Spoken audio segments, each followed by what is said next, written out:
Hello বন্ধুরা, সবাই কেমন আছেন? আশা করছি সবাই ভালো আছেন।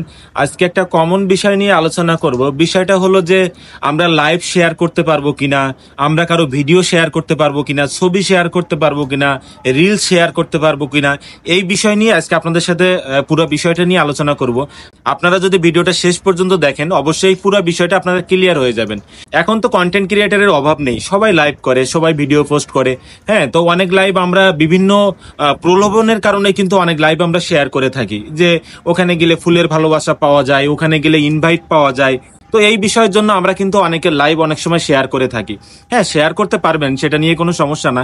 কিন্তু ব্যাপার হচ্ছে কি যে আপনি যার লাইভটা শেয়ার করছেন আসলে সেই লাইভটা কোন টপিকের উপরে করতেছে, এইগুলো আপনাকে একটু বুঝতে হবে। হুটহাট করে তো সবার লাইভ শেয়ার করলে হবে না। হ্যাঁ, এটাতে আপনার প্রবলেমও হতে পারে। আপনি সেখানে ফুলের ভালোবাসা দিচ্ছে যে আমার লাইভটা শেয়ার করেন, আমি আপনাকে এতটা ফুলের ভালোবাসা দেব, এগুলা মানুষকে প্রলোভন দেখানো। হ্যাঁ, বুঝতে পারছেন? এগুলা মানুষকে প্রলোভন দেখানো। আমি আসলে পার্সোনালি বলবো আপনাদের যে এই বিষয়গুলো একটু অমিট করে থাকবেন। হ্যাঁ, কেন আপনার ফুলের ভালোবাসার পিছনে ছুটতে হবে আমি বুঝলাম না। আপনি আপনার কন্টেন্টের ঠিক নাই, আপনি কন্টেন্ট করেন না, ফুলের ভালোবাসা নিয়ে দৌড়ি। আচ্ছা, যাই হোক, এটা স্যার পার্সোনালিটি বিষয়। কিন্তু আমি বিষয়টা নিয়ে আলোচনা করবো যে শেয়ার করতে পারবেন কিনা এটা। হ্যাঁ, আপনি শেয়ার করতে পারবেন, কিন্তু ব্যাপার হচ্ছে মূল যে বিষয়টা, সে লাইভটা কোন টপিক নিয়ে করতেছে।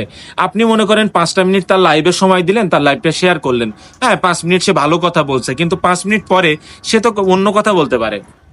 এখন সে ফেসবুক নিয়ে কথা বলছে, আপনি যখন 5টা মিনিট ছিলেন তখন আপনি বুঝতে পারছেন যে না, ফেসবুক সম্পর্কে উনি অনেক ভালো কথা বলতেছেন, কিন্তু 5 মিনিট পরে যদি উনি রাজনৈতিক বিষয় নিয়ে আলোচনা করে, এরকমটা তো হতে পারে।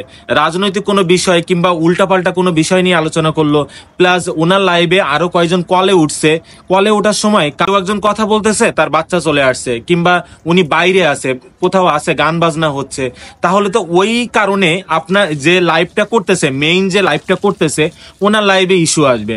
কারণ হচ্ছে যে উনি যাকে কলে উঠিয়েছেন তার ব্যাকগ্রাউন্ড ঠিক নাই, হ্যাঁ, তার পরিবেশ ঠিক নাই, প্লাস হচ্ছে যে বাচ্চা কাচ্চা আছে, কান্নাকাটি করতেছে, নানান বিষয় আছে। তো ওই কারণে কিন্তু যে লাইভটা করতেছে এনার লাইভে ইস্যু আসবে। আর আপনি করছেন তার লাইভ শেয়ার, অবশ্যই আপনার ইস্যু আসবে।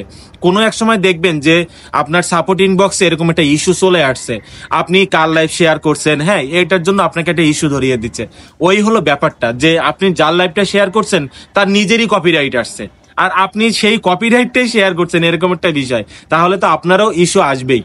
ব্যাপার হচ্ছে এরকম। তো আপনারা যার লাইভটা শেয়ার করবেন অবশ্যই চিন্তা ভাবনা করে শেয়ার করবেন যে আসলে সে ব্যক্তিটা ভুল পথে যাচ্ছে কিনা, সে ভুল করবে কিনা। ভুল আমরা কেউই করতে চাই না, কিন্তু এমন কাউকে কলে নিলাম সে ভুল করে ফেললো, তখন তো এই ইফেক্টটা কোথা থেকে ঘুরে আসছে বুঝতে পারছেন? একটা রাউন্ড সার্কেল হয়ে গেছে। আরো একটা বিষয় হলো যে আমরা যখন কলে উঠি কারো সাথে, তখন কিন্তু ওনার সাথে আমার আইডিটা একটা সেট হয়ে যায়। তখন কিন্তু আমার বন্ধু বান্ধব অনায়াসে ওনার আইডিতে চলে যায়, ওনার দেখতে পারে যে আমি অমুক জায়গায় লাইভে আছি, এরকমটা কিন্তু হয়। কিন্তু আমি ওনার লাইভ শেয়ার করলাম যে আমি চাচ্ছি যে আমার এখান থেকে কিছু বন্ধু বান্ধব ওখানে যাক, লাইভে আসুক, ওনার লাইভে যুক্ত হোক, কমেন্টস করুক কিংবা ভালোবাসা দিক, এক্সট্রা বিষয়। তো 10,000, 15,000, 20,000 ফলোয়ার আছে, আপনি শেয়ার করলেন, কিন্তু শেয়ার করার পরে ওখান থেকে কয়জন গেছে বলেন তো? আপনি তো প্রতিদিনই সবার লাইভ শেয়ার করেন, তো আপনি যার লাইভ শেয়ার করেছেন আপনার এখান থেকে কয়জন ওখানে গেছে এটা আপনি বলতে পারবেন? আর যদি আপনি কলে উঠেন তাহলে হয়তো ম্যাক্সিমাম কয়েকজন গেছে, কারণ উনি ভাবছে যে উনি লাইভে আছে, ওনার এই লাইভটা ওনার প্রোফাইলে যে শো করে, তখন কিন্তু ওনার কিছু অডিয়েন্স আপনার এখানে চলে আসে। তো এই বিষয়টা একটু পুরোপুরি বুঝতে হবে। আরো একটা বিষয় নিয়ে আপনাদের সাথে আলোচনা করি।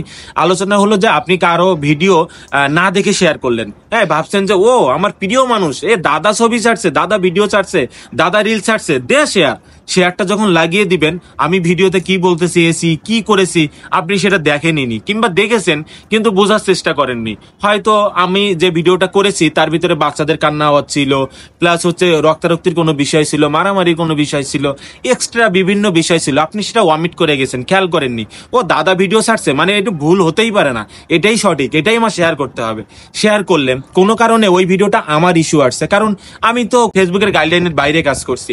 ওখানে আমি বিভিন্ন কিছু দেখাইছি, এটা ফেসবুকের গাইডলাইনের বাইরে, আমার ইস্যু আসছে, এই ইস্যুর কারণে আপনারও ইস্যু আসবে। আপনি তার ভিডিওটা শেয়ার করেছেন, এই জন্য আপনারও কপিরাইট আসবে, আপনারও ইস্যু আসবে। এগুলো একটু মাথায় রেখে কাজ করতে হবে। আপনারা বিভিন্ন প্রলোভনে বিভিন্ন জায়গায় যে শেয়ার করতেছেন, এগুলো একটু হিসাব করে চলবেন যে আমি যার লাইভটা শেয়ার করতেছি আসলে সে এই আমার যে শেয়ারটা করতেছি আমার প্রোফাইলে থাকবে, এটা উনির যোগ্য কিনা, কিংবা যে উনি এই ভুলগুলা করবেন কিনা।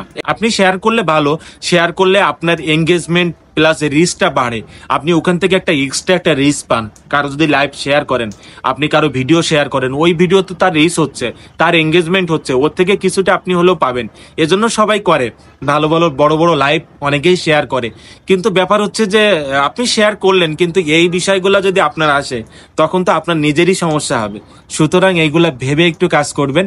আমি পুরোটা বিষয় আপনাদের সাথে বোঝানোর চেষ্টা করেছি, বলেছি, হয়তো আপনারা বুঝতে পেরেছেন। যদি না বুঝতে পারে থাকেন অবশ্যই বলবেন। ধন্যবাদ সবাইকে। আজকের ভিডিওটা এই পর্যন্তই। Tata, bye bye.